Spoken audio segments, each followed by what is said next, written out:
Da jeg var lille, fandt mine forældre tøj til mig. Mine forældre er ikke nutidens beige og soft pink theme slags, og det er jeg utrolig glad for.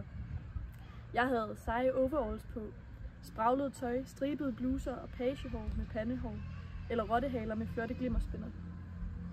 Da jeg blev lidt ældre, forelskede jeg mig fuldstændigt i en lyserød og rød nærmest gala prinsessekjole. Men ikke den slags, du køber i Fætter BR. Sådan en rigtig fin drømmekjole.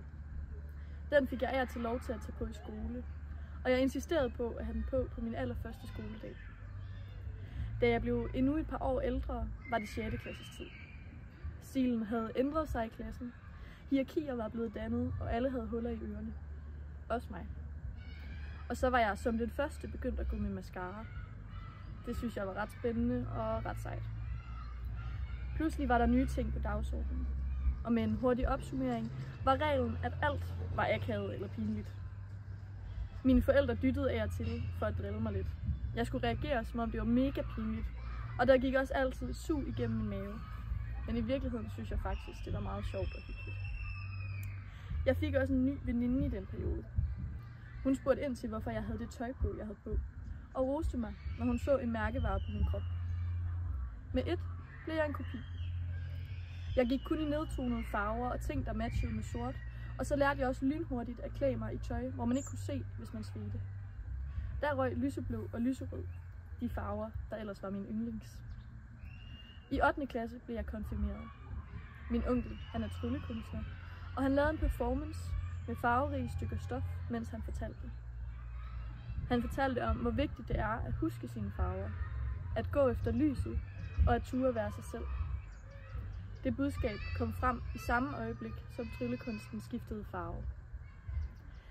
Jeg begyndte at vende tilbage til de spraglede klæder og gik fra at ville have et basic indrettet værelse med ting fra Jysk til at gå efter indie-stilen og have vinylplader på væggene. En dag så jeg Solvej fra X-Factor på tv-skærmen, og hun blev mit nye idol, fordi jeg synes, hun mindede meget om mig. Det var dejligt at se en anden regnbuesol, og så var hun endda accepteret og i nyhederne.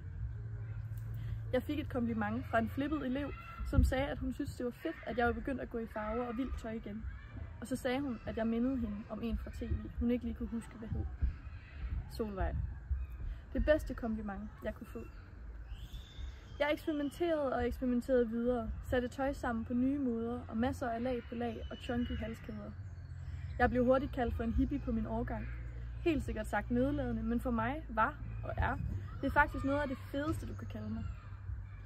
Jeg bevægede mig lidt væk fra de kopierede folk og søgte andre fællesskaber.